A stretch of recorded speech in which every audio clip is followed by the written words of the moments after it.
जय जगन्नाथ बंधुगण आज आम जानिबा 2026 वर्षर कुंभ राशि व्यक्तिविशेष मानक पई 2026 वर्षटी प्रेम जीवन दृष्टि किपरि कटिब से विषय सेथिपाई वीडियो को शेष पर्यंत देखिबा सहित आम चैनल को जो माने नुआ करी आछंती लाल रंगर सब्सक्राइब बटन को दबे आम चैनल को सब्सक्राइब करंतु और पाखरी थिबा घंटी बटन को दबे ऑल रे सिलेक्ट करंतु काहेकि ना आमे अपलोड करितबा प्रत्येक वीडियो रो नोटिफिकेशन आपण सर्वप्रथमे पाई परिबे। बंधुगण कुंभ राशि व्यक्तिंक पई 2026 वर्षटी प्रेम जीवन और वैवाहिक जीवन दृष्टि उत्तम अनुकूल रहिबो।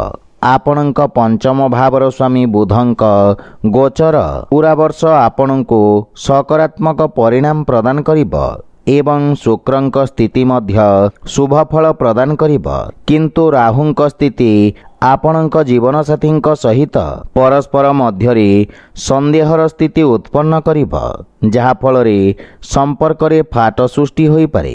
किंतु देवगुरु बृहस्पति आपणको प्रेम जीवन रे पूर्ण सहयोग करिबे, काहेकि ना वर्षर प्रारंभरु 2 जून 2026 पर्यंत बृहस्पति आपणक पंचम भावरे विराजित रहिबे, जहाँकि फलस्वरूप आपणक प्रेम जीवन को प्रेमपूर्ण करिब। किंतु 31 अक्टोबर पर्यंत आपणको बृहस्पतिंक सहयोग मिलिब नहीं। सेथिपाई प्रेम जीवन रे विशेष सावधान रहिबा उचित एवं बुझी विचारी कार्य करंतु। 31 अक्टोबर परे बृहस्पति आपणक सप्तम भाव को प्रवेश करिवे, जहा फल रे विवाहर इच्छा रखितबा व्यक्ति को विवाहर अवसर प्रदान करिब, किंतु परस्पर मध्यरे उत्पन्न हेउथिबा संदेहरु आपणको दूरे रहिबाकू पड़िब। सेपरि विवाह योग्य व्यक्तिंक पई मध्य 2026 वर्षटी सहयोगी साब्यस्त हेब।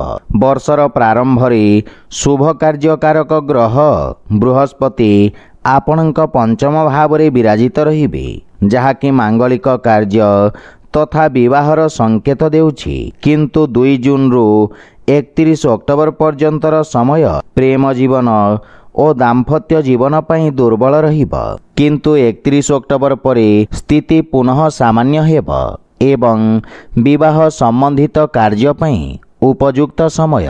किंतु वैवाहिक दाम्पत्य जीवन रे जीवन साथी सहित किछि छोट छोट भूल बुझापना और वाद विवादर स्थिति उत्पन्न हेब, काहेकि ना राहु और केतु वर्षर प्रारंभरु 5 डिसेम्बर पर्यंत आपणक सप्तम भाव को प्रभावित करिवे, जहा फल रे जीवन साथी स्वास्थ्य संबंधित चिंता आपणको व्यथित करिब।